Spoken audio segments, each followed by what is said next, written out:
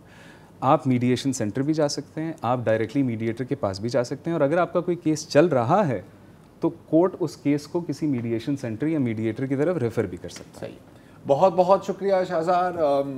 Idea تو اچھا ہے, امید ہے کہ امپلیمنٹ ہو جائے, کیونکہ اور تو کوئی طریقہ نہیں نظر آ رہا.